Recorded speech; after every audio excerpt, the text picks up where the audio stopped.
আরে সাবির ভাই, কই যান আপনি? আপনি কোনোদিন পরে দেখনো পারে এই রাস্তা। আরে ভাই এনা কোয়েন না, জরুরি কাজে পরিশোধ যাচ্ছি বুঝছেন। এটা না কাগজ তোলা লাগবে। ও, আপনিও কাগজ তুলতে যাচ্ছেন? আমিও তো কাগজই তুলতে যাচ্ছি ভাই।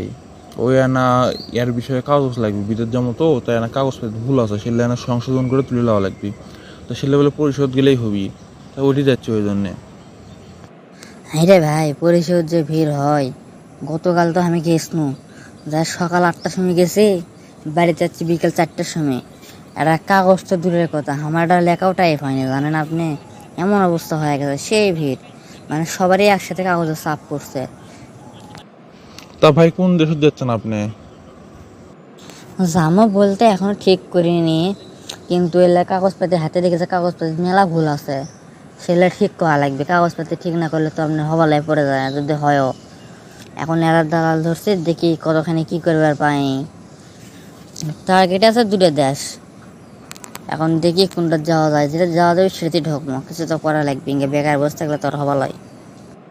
হ্যাঁ রে ভাই, আমি তো মনে করি এর আগে এক দেশের থেকে থাকে আনো, তখন অত কাগজপত্র লাগেনি, অনেক আগে গেছিল তো।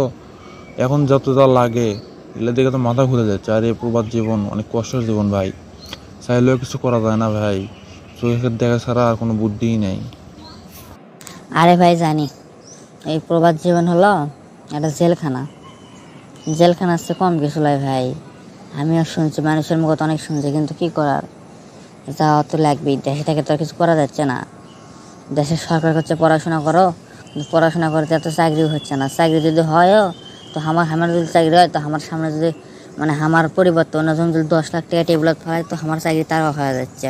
তো সেই দেশের চাকরি করে আর কি করবো। হ ভাই, চলেন এরা চেষ্টা করে দেখাই হোক যা আছে কপালে। আর কপাল বলতে কি, ভাগ্য তো হাত দিয়ে করা।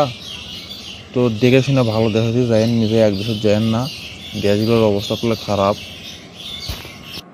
আরে ভাই চলেন, গাড়ি আসছে, গাড়িটা থামছে, এটাতে চাওয়া হোক, নাহলে ফের আর গাড়ি পাওয়া যাবে না। চলেন চলেন।